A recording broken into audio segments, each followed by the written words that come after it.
And on a final note on this one, I recall during the SONA that the Secretary wore a Bagobo Tagabawa dress to raise public awareness on the plight of indigenous communities caught in armed conflicts. And knowing the Secretary's advocacy for peace and order, I would like to ask if DepEd, by way of affirmative action, might voluntarily realign its confidential fund to fully restore the budget cut on the IP education program? Or as a prior question, Sec, para saan po ba yung confidential fund? Yes, for our confidential funds, this is based on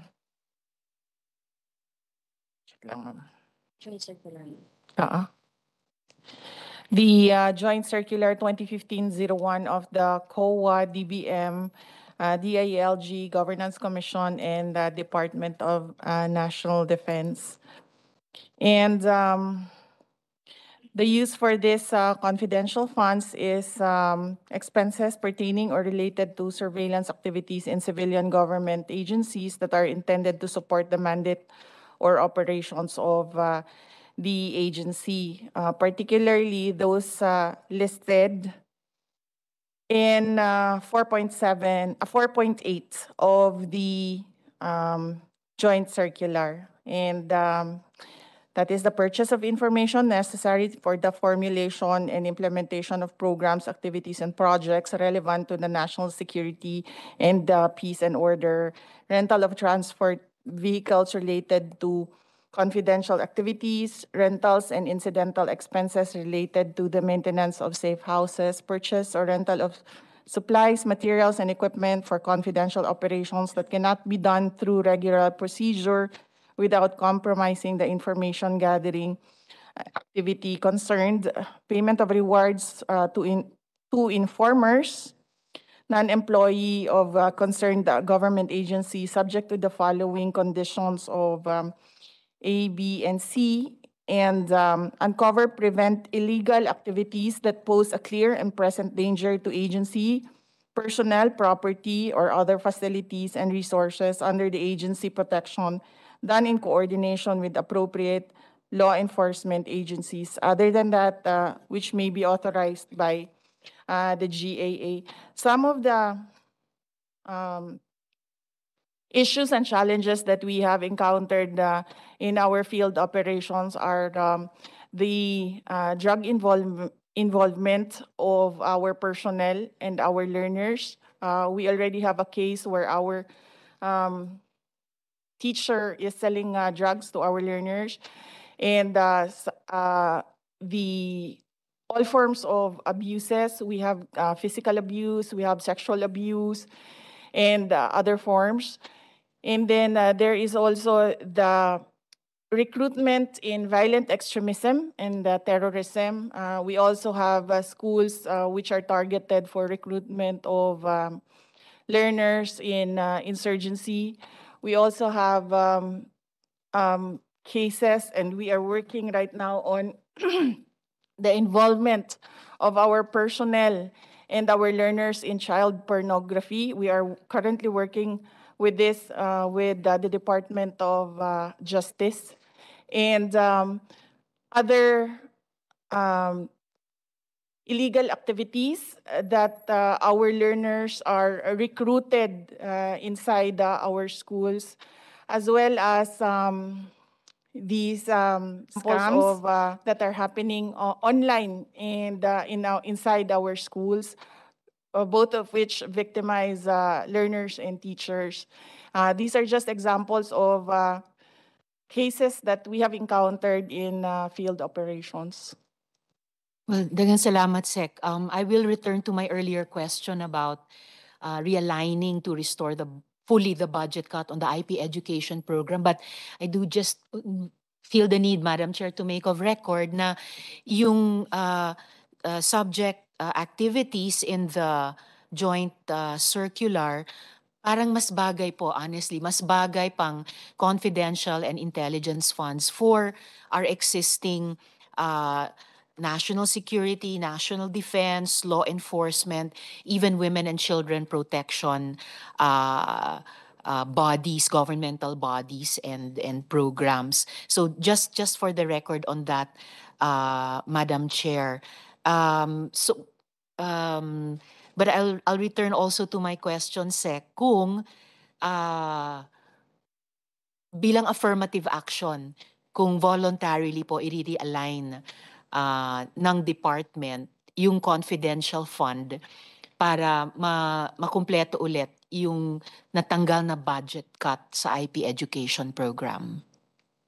With regard to budget cuts, we can, within the Department of Education, we can work out realignments and realignments in our budget so that we can fund activities, and programs, activities, and projects that need funding.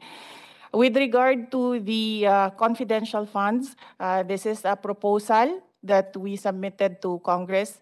And as I said earlier, with regard to the confidential funds of the Office of the Vice President, we submit to the wisdom of Congress with regard to the amounts and the proprietary matter on decision on the confidential funds. But we would like to put it on record that we reassure the Congress and the public that these funds will be used in relation to what is allowed in the joint circular of those agencies mentioned earlier, 2015-01. Thank you. Salamat po, Sec. And I appreciate, Madam Chair, yung reiteration ni Secretary nung na-appreciate din ni Minority Leader kanina, yung unang sinabi nila sa House noon na the Department will submit to the wisdom of Congress dun sa halaga, kung mayroon man, at yung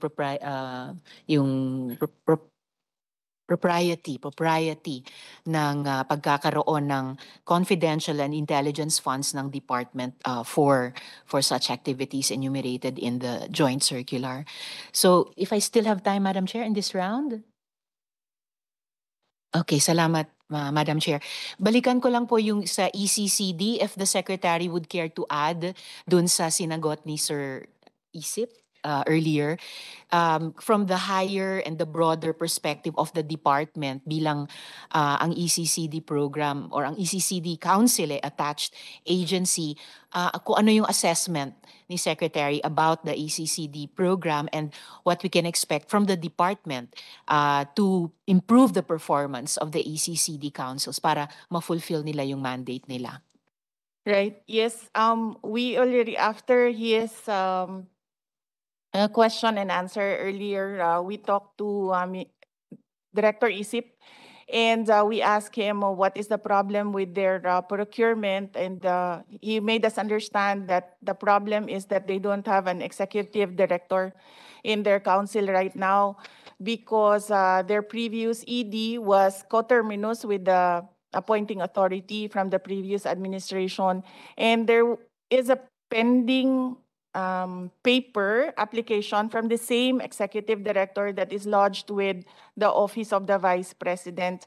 And we committed to him that we will, Yusek Densing committed to him that he will look into where the paper is right now, considering that there is also a change in the executive secretary position. Salamat, Sec. In the interest of time, Madam Chair, nauna na yung staff ko magsabi sa akin bago ang chair. Time's up. I'll reserve some of my questions for the plenary deliberation on the budget of the DepEd. I thank the Chair and the Secretary, Vice President Sara Duterte, and the whole DepEd family for graciously answering my queries. And rest assured that I'm one with you in pursuit of an accessible, equitable, and quality basic education and addressing the impact of the COVID-19 pandemic on learning. Salamat kaayo. Maraming salamat, Madam Chair. Thank you, Your Honor. Thank you, Senator Risa. Senator Francis, it's your turn. In the interest of time, You're the last and hopefully the least. It's almost Your Honor. 11 p.m. I am donating 5 minutes of my time to Senator De La Rosa, if he's here. wala. So, He told me he'll monitor. I'm having lang the secretariat call all of those who are reserved, who were virtually present. so meron pa if he's sila. not here within 5 minutes, my other 5 minutes will be donated to the chairperson of this committee. So I have no questions. Thank you. Thank you, Your Honor. Been asking questions for the last 2 days.